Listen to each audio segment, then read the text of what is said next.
Masyarakat Jawa memiliki sebuah prinsip dalam menjalani kehidupan, yaitu menjaga budaya adiluhur yang diturunkan oleh nenek moyangnya sob. Satu di antara adiluhur yang hingga saat ini masih dijaga dan digunakan oleh masyarakat, kebanyakan masyarakat Jawa untuk menjalani kehidupan adalah pepatah Jawa kuno. Seperti halnya cakra manggilingan, yang artinya adalah kehidupan itu dinamis seperti roda yang berputar. Tidak tinggi ketika dipuji, tidak jatuh ketika dimaki. Tetap berbuat baiklah, benar, serta senantiasa mengingat Tuhan. Berikut topik kita kali ini akan membahas tentang Kemaharajaan Majapahit yang begitu terkenal di zaman Kerajaan Nusantara ini sob. Jangan lupa untuk selalu support ya dengan cara subscribe, like, dan komen ya, agar kami lebih semangat lagi untuk merangkum kisah sejarah pada zaman Nusantara yang berada di negara kita sob. Langsung saja tanpa basa-basi lagi, kita lanjutkan ceritanya setelah yang satu ini.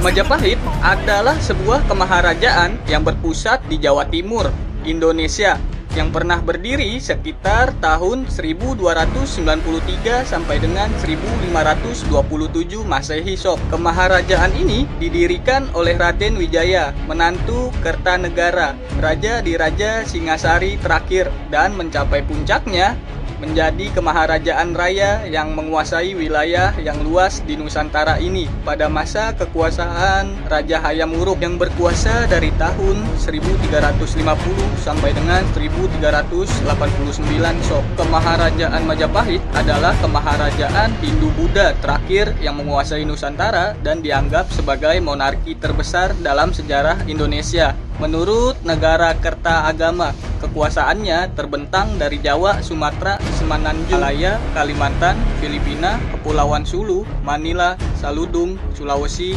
Papua, dan lainnya sob. Sejarah mengenai Kemaharajaan Majapahit masih menjadi salah satu subjek penelitian yang menarik untuk dibahas dan ditelusuri lebih lanjut lagi sob. Sumber utama yang digunakan oleh para sejarawan diantaranya adalah Pararaton atau Kitab Raja-Raja dalam bahasa Kawi dan Negara Kertagama dalam bahasa Jawa kuno. Pararaton menceritakan Ken Arok dari pendiri Kerajaan Singasari, namun juga memuat beberapa bagian pendek mengenai terbentuknya Majapahit sob. Sementara itu, Negara Kertagama merupakan puisi Jawa kuno yang ditulis pada masa keemasan Majapahit di bawah pemerintahan Hayam Wuruk. Kekawin Negara Kertagama pada tahun 2008 diakui sebagai bagian dalam warisan ingatan dunia, dalam bahasa Inggrisnya Memory of the World Program, oleh UNESCO. Selain itu, terdapat beberapa prasasti dalam bahasa Jawa kuno maupun catatan sejarah dari Tiongkok dan negara-negara lainnya sob.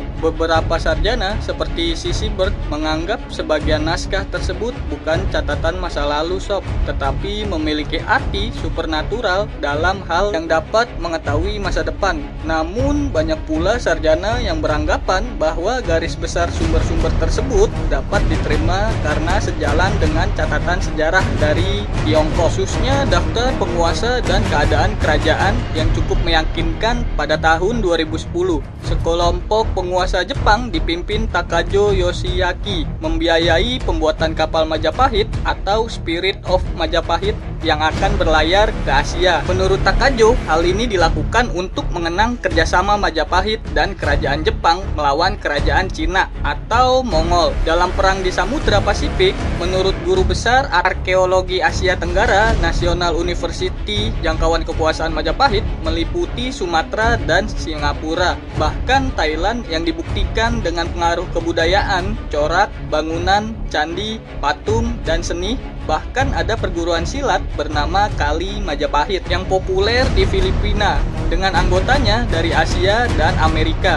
Silat Kali Majapahit ini mengeklaim berakar dari Kemaharajaan Majapahit kuno yang disebut menguasai Filipina, Singapura, Malaysia, dan selatan Thailand. Sebelum berdirinya Majapahit, Singasari telah menjadi kerajaan paling kuat di Jawa sob. Hal ini menjadi perhatian Kubilai Khan, penguasa dinasti Yuan di Tiongkok. Ia mengirim utusan yang bernama Mengci ke Singasari yang menuntut upeti. Kertanagara, penguasa kerajaan Singasari, yang terakhir menolak untuk membayar upeti dan mempermalukan utusan tersebut dengan merusak wajahnya dan memotong telinganya. Kubilai Khan marah dan lalu memberangkatkan ekspedisi besar ke Jawa pada tahun 1293 sob. Ini saja yang bisa gue sampaikan. Untuk part 2-nya kita lanjut di kemudian hari ya sob. Ini saja yang bisa gue sampaikan. Kurang lebihnya gue mohon maaf.